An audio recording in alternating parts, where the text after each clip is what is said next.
Welcome back to my channel. तो आज जो है हमारा कैपिटल गेन अभी भी प्रोसेस में है। Actually capital gain is a big chapter, so थोड़ा टाइम लगता है इसमें। सो अब बिना लेट किए हम आज की क्लास शुरू करते हैं। आज हमारा टारगेट है जो छोटे छोटे टॉपिक होते हैं ना, लाइक इंश्योरेंस क्लेम पे जो आपको कैपिटल गेन लगता है, वह उस टाइप के जो छोटे छोटे टॉपिक हैं उसको कवर कर लिया जाए। तो शुरू करते हैं हम आज की क्लास। हमारा सबसे पहला जो टॉपिक है फॉर टुडे क्लास वो सेक्शन 45 सबसेक्शन 1A है। मैं एक बार लिख देती हूँ। सेक्शन 45 सबसेक्शन 1A जो कि आपको बात करता है capital gain on insurance claim for damage और डिस्ट्रक्शन ऑफ कैपिटल एसेट। देखो होता क्या है, सपोज़ करो आपके पास एक कैपिटल एसेट है, आपके पास क्या माने हम, चलो बिल्डिंग ही मान लेते हैं। आपके पास एक लैंड एंड बिल्डिंग है जो डिस्ट्रॉय हो गया किसी रीजन से, उसका डिस्ट्रक्शन हो गया, कुछ भी मान लो किसी रीजन से अगर उसका डिस्ट्रक्शन हो जाता है तो अगर आपने उसको इंश्योरेंस कराया होगा तो आपको इंश्योरेंस कंपनी से पैसे मिलेंगे। आप सपोज़ करो कि आपको इंश्योरेंस कंपनी से 200 लाख रुपीस मिले, तो हमारे पास इस प्रोविज़न में सेक्शन 45 सबसेक्शन 1A में ये बोला गया है कि व्हेनेवर, जब भी प्री कंडीशन है एक कि जब भी हमारे पास इंश्योरेंस कंपनी से पैसे मिलेंगे तब हमारा कैपिटल गेन अराइज हो जाएगा। अगर हमें इंश्योरेंस कंपनी से पैसे नहीं मिलते और लैंड एंड बिल्डिंग थी जिसकी कॉस्ट मान लो कि 10 लाख रुपए में हमने कभी आज से 10 साल पहले ख़रीदा था और आज इसकी मार्केट वैल्यू जो है वो 50 लाख रुपीज़ हो चुकी है, तो हम इसे छोड़ देते। ये एक डेड लॉस बन जाता, कैपिटल लॉस बन जाता और इसका नो ट्रीटमेंट होता है टैक्स में, कुछ भी हमें कैरी फॉरवर्ड या फिर कुछ भी का बेनिफिट नहीं मिलता। बट जैसे ही आपको इंश्योरेंस कंपनी से पैसे मिलते हैं तो जितने पैसे आपको मिलते हैं उतने को प्रोविज़न में बोला गया है कि उतने को आप फुल वैल्यू ऑफ कंसिडरेशन मान लो 200 लाख का। और सपोज़ करो कि आपका कॉस्ट ऑफ एक्विजिशन, अगर आपने इस बिल्डिंग को 10 लाख रुपीज़ में ख़रीदा था तो आप यहाँ पे अपना इंडेक्सेशन लगाओ और आपकी कॉस्ट ऑफ एक्विजिशन आगे मान लो 100 lakh. Now 200 minus 100 becomes 100 lakh, तो आपका कैपिटल गेन आ गया 100 लाख का और आप इस कैपिटल गेन पे आप टैक्स दे देना। This is a simple thing in section 45 subsection 1A में। और एक चीज़ मैं आपको और बताना चाहती हूँ, जैसे कि मान लो इंश्योरेंस कंपनी ने, ऐसा हुआ कि लैंड एंड बिल्डिंग आपकी ये जो थी, ये तो चलो इसमें फ्लड आया या जो भी आया ये बर्बाद हो गई, अब आपको एक नई लैंड एंड बिल्डिंग मिल रही है। तो जो नई लैंड एंड बिल्डिंग का जो फेयर मार्केट वैल्यू होगा ना, वही हमारे पास फुल वैल्यू ऑफ कंसिडरेशन बन जाएगा। फुल वैल्यू ऑफ कंसिडरेशन बन जाएगा। जो अगर एसेट के बदले कोई एसेट मिल रहा है, अगर एसेट के एक्सचेंज में कोई एसेट मिल रहा है तो इस एसेट की, ये जो एसेट मिल रही है ना, इसकी जो फेयर मार्केट वैल्यू होगी वही हमारे पास फुल वैल्यू ऑफ कंसिडरेशन बन जाएगी। आपको ये समझ में आ गया होगा। नेक्स्ट हमारा इसमें जो एक इम्पॉर्टेंट पॉइंट है वो भी डिस्कस कर लेते हैं।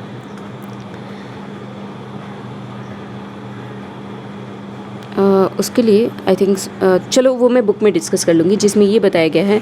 मैंने आपको कहा कि इंश्योरेंस क्लेम फॉर डैमेज और डिस्ट्रक्शन ऑफ कैपिटल एसेट, जिसमें डैमेज और डिस्ट्रक्शन को थोड़ा सा डिफाइन किया गया है। अब आगे जो है हमें सेक्शन 5 सबसेक्शन 2 डिस्कस करना है। मैं एक बार स्क्रॉल डाउन कर लेती हूँ।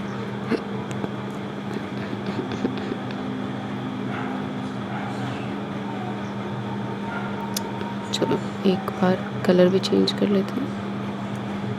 ओके, सेक्शन 45 सबसेक्शन 2 ये सेक्शन है जो कि हमारा डील करता है capital gain on conversion of capital asset. मान लो आपके पास कोई कैपिटल एसेट है और आपने इसको कन्वर्ट कर दिया स्टॉक इन ट्रेड में। देखो हुआ क्या, आपके पास एक लैंड एंड बिल्डिंग थी।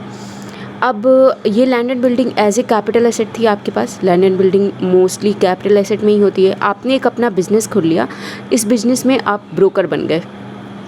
अब जब आप ब्रोकर बने तो आपने इस लैंड एंड बिल्डिंग को स्टॉक इन ट्रेड में कन्वर्ट कर लिया। तो यहाँ पे हमारे ये प्रोविज़न ये बोलता है 45 सबसेक्शन 2 का कि जब आपने इसको स्टॉक इन ट्रेड में कन्वर्ट कर लिया, इसका मतलब अगर हम देखें तो अगर ट्रांसफ़र का अगर हम डिफिनेशन देखें ना, सेक्शन 2 सबसेक्शन 47 को अगर हम एनालाइज़ करें तो ट्रांसफ़र का मतलब ये भी होता है जब आप कैपिटल एसेट को कन्वर्ट करते हो स्टॉक इन ट्रेड में। तो जैसे ही ट्रांसफ़र हुआ, मान लो ये 2020 अच्छा चलो 2022 मान लेते हैं। अगर ये चीज़ 2022 में हुई तो 2022 में जो है आपका मान लो 21-22 फाइनेंशियल ईयर है, तो ये बोलेगा कि इसी ईयर में आपका ट्रांसफ़र हो गया और ट्रांसफ़र हो गया तो कैपिटल गेन लेके आओ। बट गवर्नमेंट ने यहाँ पे ये कहा कि ये सच बात है कि मतलब ट्रांसफ़र के डेफिनेशन में ये जो हमारे पास एक ट्रांजैक्शन हुआ ये ट्रांसफ़र के डेफिनेशन में कवर है, बट सिंस आपने अपने लैंड एंड बिल्डिंग को सिर्फ कन्वर्ट किया है as a stock in trade में, सिर्फ एक बुक की एंट्री ही पास हुई होगी, इसलिए हम क्या करते हैं आपके कैपिटल गेन को, ये जो चार्जेबिलिटी है कैपिटल गेन को, इसको डेफ़र कर देते हैं। और इसको डेफ़र करके गवर्नमेंट ने ये कहा कि जिस ईयर में मान लो 22-23 में ये एसेट जाके सेल होता है, सेल ईयर, तो गवर्नमेंट ने कहा कि इस ईयर में जो है 22-23 में हम कैपिटल गेन टैक्स लगाएंगे। यहाँ पे हमारे पास फुल वैल्यू ऑफ कंसिडरेशन जो है, अब बात होती है कि यहाँ पे एफवीसी क्या आएगा, तो इस एफवीसी के बारे में यहाँ पे लैंड एंड बिल्डिंग है तो मैं आपको बता देती हूँ, अदरवाइज़ आगे हम पढ़ेंगे कि कैसे हम किसी भी चीज़ का एफवीसी निकालेंगे। तो कंसिडरेशन की बात हुई यहाँ पे, तो जिस दिन कन्वर्ट हुआ उस दिन जो भी स्टैम्प ड्यूटी वैल्यू थी, stamp duty value on conversion, जो भी कन्वर्जन वाले दिन स्टैम्प ड्यूटी वैल्यू थी वही हमारी कंसिडरेशन हो जाएगी। और कॉस्ट ऑफ एक्विजिशन आपको मालूम ही होगा, आपके पास कैपिटल गेन निकल के आ जाएगा। अब एक चीज़ यहाँ पे और हुई, ये मैंने कहा कि stamp duty value on conversion वाली डेट को देखना, और ये जो चार्जेबिलिटी अराइज होगी सेल ईयर में, चार्जेबिलिटी अराइज होगी वो सेल ईयर में अराइज होगी, ना कि कन्वर्जन वाले ईयर में, मतलब ये 22-23 में अराइज होगी। इसके साथ साथ गवर्नमेंट ने ये भी कहा कि आपने जो सेल किया, मान लो यहाँ पे अगर हम स्टैम्प ड्यूटी वैल्यू की बात करें तो 200 लाख थी, ये 200 लाख थी stamp duty value, but actually में जो सेल हुआ ना वो 500 लाख का हुआ। जब एक्चुअली में सेल 500 लाख का हुआ तो सिंस ये आपका स्टॉक इन ट्रेड हो गया है तो पीजीबीपी का भी इनकम अराइज होगा। अब पीजीबीपी का जब इनकम अराइज होगा तो आपका जो रेवेन्यू बनेगा वो यहाँ पे बनेगा 500 लाख, और आपका जो कॉस्ट बनेगा वो बनेगा आपका 200 lakh, and 300 lakh will be your PGBP income. ये आपका पीजीबीपी का इनकम बच जाएगा। आपको आई होप कि आपको ये समझ में आ गया होगा कि जब भी एक बार और रिपीट कर देती हूँ कि जब भी कैपिटल एसेट कन्वर्ट होता है स्टॉक इन ट्रेड में तो आपको 2 टाइप के इनकम अराइज होते हैं। वैसे तो कन्वर्जन वाले ईयर में अगर हम चार्जेबिलिटी वाले प्रोविज़न से चलें तो जिस ईयर में कन्वर्ट हुआ उसी ईयर में हमें टैक्सेबिलिटी अराइज हो जानी चाहिए, बट गवर्नमेंट ने यहाँ पर डेफर कर दिया है। डेफर करके बोला है कि जिस ईयर में आपका सेल होता है, एक्चुअल एसेट जिस ईयर में आपका सेल होगा उस ईयर में हम आपके कैपिटल गेन लगाएंगे, और उस ईयर में जो मान लो 22-23 में सेल हुआ तो कैपिटल गेन अब हमारा 22-23 में लगेगा, लेकिन जो कंसिडरेशन का अमाउंट लिया जाएगा वो लिया जाएगा जो कि कन्वर्जन वाली डेट पे स्टैम्प ड्यूटी वैल्यू था। कॉस्ट ऑफ एक्विजिशन आपको पता होगा, कैपिटल गेन निकल के आ जाएगा। दूसरा पीजीबीपी इनकम की बात होती है जिसके बारे में ये कहा जाता है कि जितने में भी आपने सेल किया, एक्चुअल जितने में आपने सेल किया वो आपका रेवेन्यू हो जाएगा, एंड देन कॉस्ट आपका वो होगा जो आपने कंसिडरेशन यहाँ पे रिकॉर्ड किया है अपने कैपिटल गेन निकालने के लिए, जो आपने कंसिडरेशन रिकॉर्ड किया है ना वो आपका कॉस्ट हो जाएगा, और बाकी जो रिमेनिंग अमाउंट है वो आपका पीजीबीपी का इनकम हो जाएगा। आई होप कि आपको ये भी पॉइंट समझ में आ गया होगा। अब हम चलते हैं आगे। जैसा कि मैं आपको पीछे बता रही थी कि आपका जो भी कैपिटल एसेट होता है, ये आपका कैपिटल एसेट रहा, ये आपका कन्वर्ट हो जाता है स्टॉक इन ट्रेड में, राइट। जब ये स्टॉक इन ट्रेड में कन्वर्ट होता है तो हमारे पास एक क्वेश्चन अराइज होता है कि कैपिटल गेन जब हम निकालते हैं तो इसमें हमें कंसिडरेशन चाहिए होता है। कंसिडरेशन के लिए हमारे पास ये क्वेश्चन अराइज होता है कि ये कैसे निकलेगा। तो मैंने आपको कहा कि आपको बस ध्यान वो देना है कि कन्वर्जन वाली डेट, आपको जो डेट ध्यान में रखनी है वो ध्यान में रखनी है कन्वर्जन वाली डेट।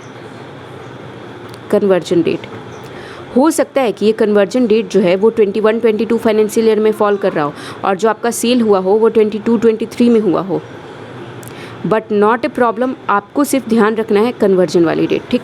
अब हम बात करते हैं कि कैपिटल एसेट को स्टॉक इन ट्रेड में कन्वर्ट कर दिया। आपको कैपिटल एसेट का डिफिनीशन तो पता ही होगा कि कौन कौन से कैपिटल एसेट होते हैं, और अब हम उन सारे कैपिटल एसेट को एक एक करके डिस्कस कर लेते हैं। मान लो सबसे पहला हमारा जो कैपिटल एसेट है वो हमारा है इमूवेबल प्रॉपर्टी।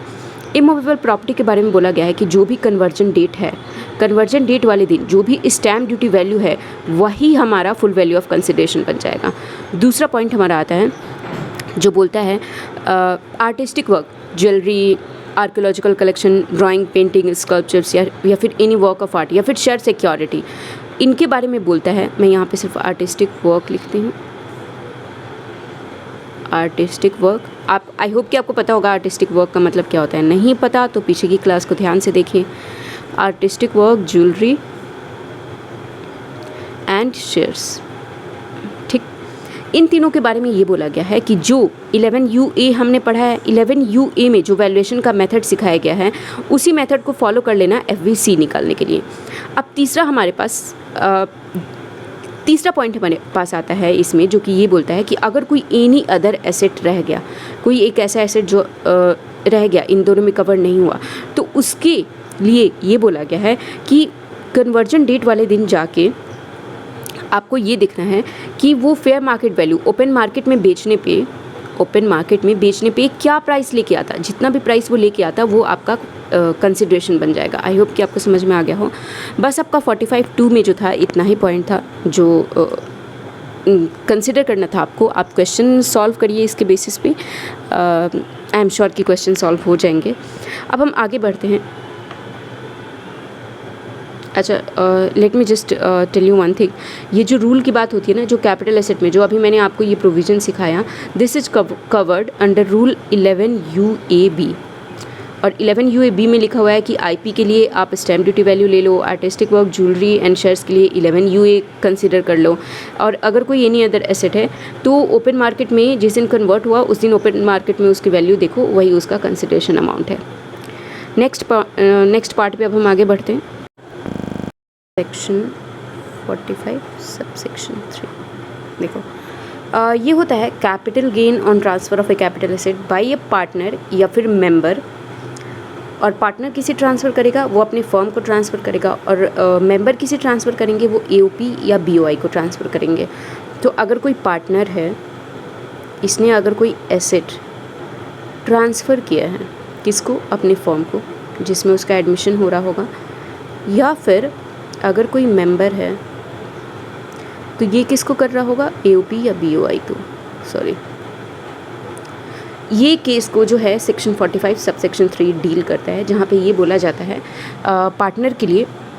चलो एक पार्टनर और फर्म का केस लेके हम समझ लेते हैं, जहाँ पे सिंपल शब्दों में ये बोला जाता है, सपोज़ पार्टनर ने अपनी एक लैंड एंड बिल्डिंग ट्रांसफ़र कर दी, लैंड एंड बिल्डिंग ट्रांसफ़र करी और फर्म ने अपने बुक्स में 100 लाख की लैंड एंड बिल्डिंग रिकॉर्ड कर ली। तो अब यहाँ पे ये जो पार्टनर है उसके हैंड में कैपिटल गेन अराइज हो जाएगा, ट्रांसफ़र मान लिया जाएगा। तो सिंस इसने ट्रांसफ़र किया है तो कैपिटल गेन यहाँ पे अराइज होगा ही। अब फुल वैल्यू ऑफ कंसिडरेशन की बात आती है।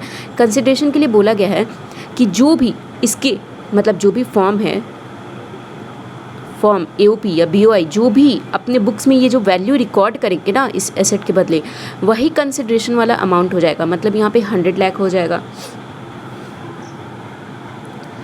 और कॉस्ट ऑफ एक्विजिशन पार्टनर को पता ही होगा, सपोज़ करो 10 लाख में ख़रीदा है और अपना वो इंडेक्सेशन लगाएगा और उसका कैपिटल गेन निकल के आ जाएगा। तो इम्पॉर्टेंट ध्यान देने वाली बात सिर्फ आपकी इतनी थी कि कंसिडरेशन की जब बात आएगी तो हम देखेंगे कि फॉर्म AOP या BOI ने अपने बुक्स में अमाउंट क्या रिकॉर्ड किया है। बस इतनी छोटी सी बात थी, लेकिन अभी आगे समझेंगे। सपोज़ करो मैंने आपसे कहा कि फॉर्म ने जो है पार्टनर ने जो है वो एक लैंड एंड बिल्डिंग ट्रांसफ़र किया है। अब इस लैंड एंड बिल्डिंग में हुआ क्या, यहाँ पे 100 लाख रिकॉर्ड किया गया, बट स्टैम्प ड्यूटी वैल्यू को जब देखा गया तो स्टैम्प ड्यूटी वैल्यू 150 लाख थी।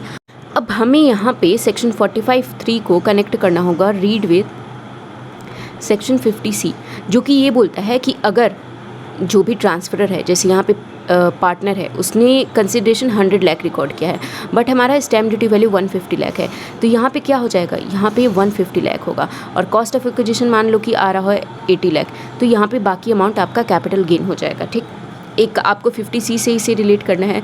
साथ में अगर हम फॉर्म की बुक में आते हैं तो फॉर्म के बारे में ये बोला गया है कि सिंस फॉर्म ने कोई एसेट रिसीव किया है less than its market value, और जो अमाउंट है लेस देन मार्केट वैल्यू है, और जो अमाउंट है वो मोर देन 50K है, तो जैसे ही 50K से ज़्यादा होता है तो हमारा 56(2)(10) भी लग जाता है, तो फॉर्म के हैंड में 56(2)(10) लग जाएगा।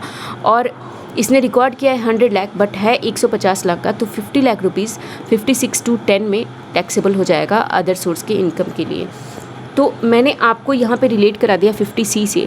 सेम वे आपको एक और सेक्शन से रिलेट करना है जो कि है आपका 50CA, और ये कब होगा, ये होगा तब जब यहाँ पे सपोज़ करो लैंड एंड बिल्डिंग की जगह अगर शेयर्स होते, शेयर सिक्योरिटी होती, तो यहाँ पे यही बोला गया है कि मान लो 100 लाख की शेयर सिक्योरिटी फॉर्म ने अपने बुक्स में रिकॉर्ड करी यहाँ पे 100 लाख की, but actual stamp duty value की जगह यहाँ पे फेयर मार्केट वैल्यू अब कंसिडर कर लिया जाता है। आई होप कि आपको याद होगा सेक्शन 50 CA, नहीं याद है तो एक बार रिवाइज कर लेना इसे। तो स्टैम्प ड्यूटी वैल्यू की जगह हम देखते कि फेयर मार्केट वैल्यू कितनी है। सपोज करो हमने देखा कि फेयर मार्केट वैल्यू 150 लाख है, तो अब यहाँ पे कंसिडरेशन 150 लाख हो जाएगा। कॉस्ट ऑफ एक्विजिशन मान लो कि भाई 80 लाख आ रहा हो, तो कैपिटल गेन आपका निकल के आ जाएगा। और सी में अगर शेयर सिक्योरिटी है तो फॉर्म के हैंड में भी 56 to 10 लग जाएगा, और 50 लाख रुपये जो है वो इनकम फ्रॉम अदर सोर्सेज में टैक्सेबल हो जाएंगे। आई होप कि आपको ये समझ में आ गया होगा। अब हम आगे बढ़ते हैं दूसरे सेक्शन में। अब हमें पढ़ना है सेक्शन 45 सबसेक्शन 5। अब हम आगे बढ़ते हैं और देखते हैं सेक्शन 45 सबसेक्शन 5, जो कि compulsory acquisition of asset under any law की बात करता है। सेक्शन 45 सबसेक्शन 5 कंपल्सरी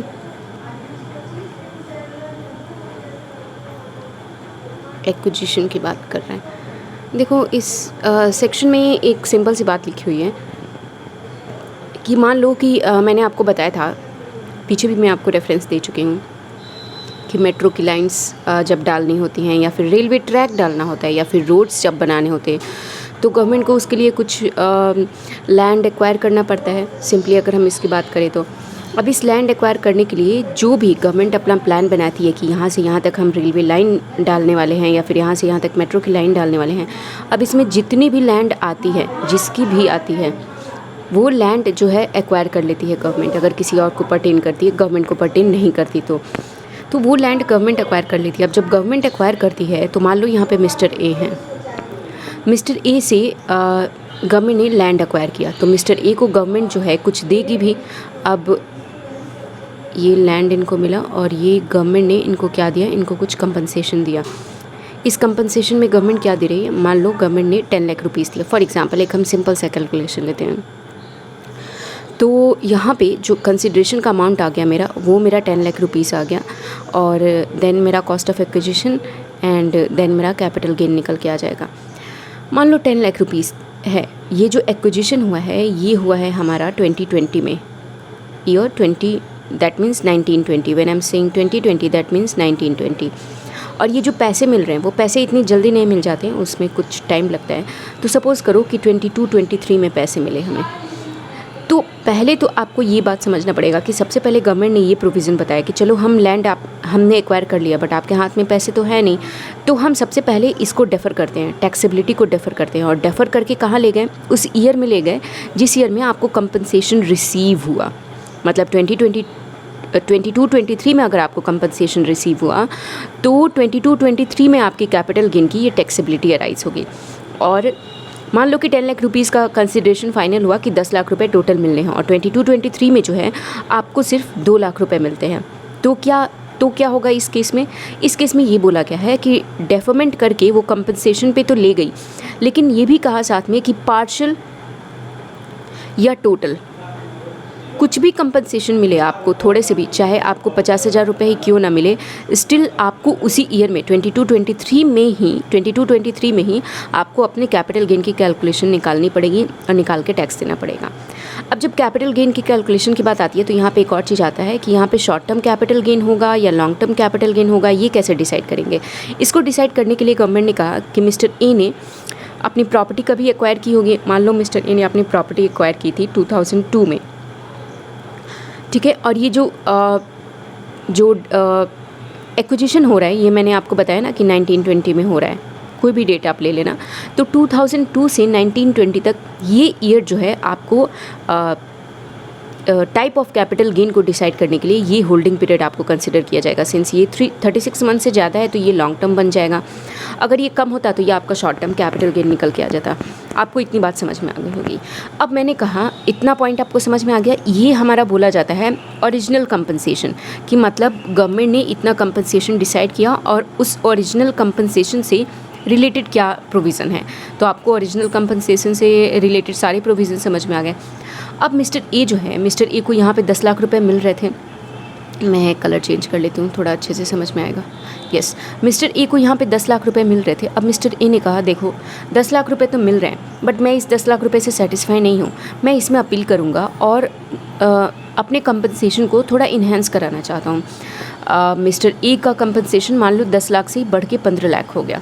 अब ये जब 15 लाख हो गया, ये 22-23 में हुआ था, ये 15 लाख 24-25 में हो रहा है। तो गवर्नमेंट ने कहा कि 15 लाख जो आपको 5 लाख रुपए एक्स्ट्रा मिले, ये आपका फुल वैल्यू ऑफ कंसिडरेशन में हो जाएगा। जिस ईयर में आपको मिल रहे हैं उसी ईयर में इसकी टैक्सेबिलिटी अराइज होगी। मतलब 24-25 में मिला है तो FY 24-25 में ही full value of consideration 5 lakh रुपए जो आपको एक्स्ट्रा मिले वो बन जाएगा। कॉस्ट ऑफ एक्विजिशन और कॉस्ट ऑफ इम्प्रूवमेंट के लिए गवर्नमेंट ने कहा कि आप यहाँ पे दोनों निल ले लेना, और निल लेने के बाद से एक सेकेंड, आपका पूरा का पूरा ये जो 5 लाख रुपए है वो कैपिटल गेन हो जाएगा, और ये कैपिटल गेन पे आप टैक्स पे कर देना। अब इसकी बात आती है कि ये शॉर्ट टर्म होगा, ये लॉन्ग टर्म होगा। तो इसके लिए कहा गया कि जो ओरिजिनल कंपनसेशन के लिए आपने जो भी डिसाइड किया था ना कि ये लॉन्ग टर्म है या शॉर्ट टर्म है, वही इसके लिए भी वही चीज़ कंसिडर किया जाएगा। टाइप ऑफ कैपिटल गेन के लिए जो ओरिजिनल कंपनसेशन होगा वही यहाँ पे भी कंपनसेशन कंसिडर किया जाएगा। अंडरस्टूड। नेक्स्ट हमारा पॉइंट ये बोलता है कि अच्छा, मान लो आपने ओरिजिनल कंपनसेशन जो है, सॉरी इन्हेंस कंपनसेशन, आपने 5 लाख रुपए जो इन्हेंस कराया, इसमें आपकी कुछ लॉयर की फ़ीस लगी। तो गवर्नमेंट ने यहाँ पे ये कहा है कि ये जो फ़ीस लगा रहे हैं, ये एक्सपेंस, ये आपका एक्सपेंस हम डिडक्ट कर देंगे। मान लो टोटल एक्सपेंस जो है वो आपका 1 लाख रुपीज़ आता है, तो यहाँ पे अब 5 लाख रुपये ना होकर 4 लाख रुपये की टैक्सेबिलिटी अराइज हो जाएगी। I hope you understood this point also. अब इसी में थोड़ा सा आगे बढ़ते हैं। सपोज़ करो कि टोटल तो 15 लाख रुपए हो गया था, मतलब 5 लाख रुपए एक्स्ट्रा मिले, इन्हेंस्ड मिले। अब इस 5 लाख रुपए इन्हेंस मिलने के बाद से जब हमने अपील की थी कि भाई मेरा कंपनसेशन को जो है आप इंक्रीज़ करिए, तब आपको ये भी पता होगा कि इंडियन कोर्ट में बहुत ज़्यादा टाइम लगता है किसी भी अपील को डिसाइड करने में।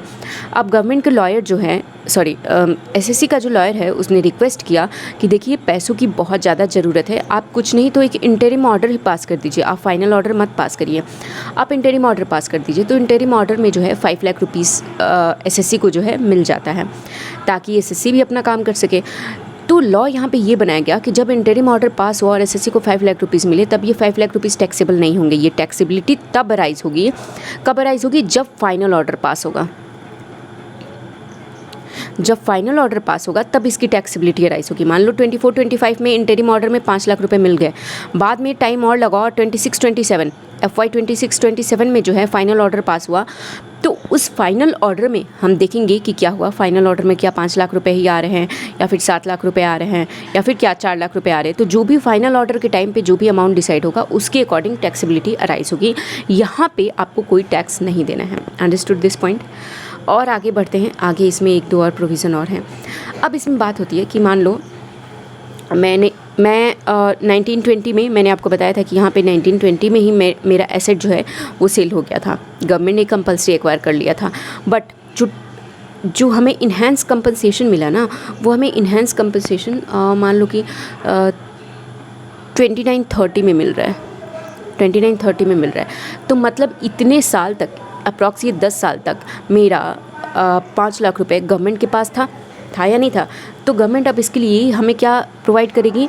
जो भी इंटरेस्ट बन रहा होगा, कुछ मान लो 5% 10% के हिसाब से इस 5 लाख रुपए पे इंटरेस्ट प्रोवाइड करेगी। ये इंटरेस्ट हमारा निकलता है 2 लाख रुपए आ जाता है सपोज़। तो गवर्नमेंट ने कहा, यहाँ पे रूल ये बना कि प्रोविज़न ये बना कि ये 2 लाख रुपीज़ जो है ये मेरा इनकम फ्रॉम अदर सोर्स में टैक्सेबल हो जाएगा, और 2 लाख रुपीज़ इसमें डिडक्शन हो जाएगा। इसमें आपको डिडक्शन मिलेगा कितना? 50% का डिडक्शन मिलेगा। 1 लाख रुपीज़ का डिडक्शन हो जाएगा, और 1 लाख रुपीज़ जो है ये आपका टैक्सेबल हो जाएगा इनकम फ्रॉम अदर सोर्स में। आई होप कि आपको ये भी समझ में आ गया होगा। अब मैं खुद से एक बार पहले बुक में देख लेती हूँ कि कहीं कुछ ऐसा प्रोविज़न तो नहीं है जो मैंने आपको नहीं बताया हो। 2 चीज़ें हमारे पास और हैं जो कि रहती हैं। 2 चीज़ों में सबसे पहला चीज़ चलो मैं आपको सबसे पहले जो सिंपल है वही बता देती हूँ। सपोज़ करो मैंने अपना जो एग्ज़ाम्पल लिया था उसमें मिस्टर ए थे। अब मिस्टर ए की डेथ हो जाती है। अब मिस्टर ए का एक बेटा है मिस्टर बी।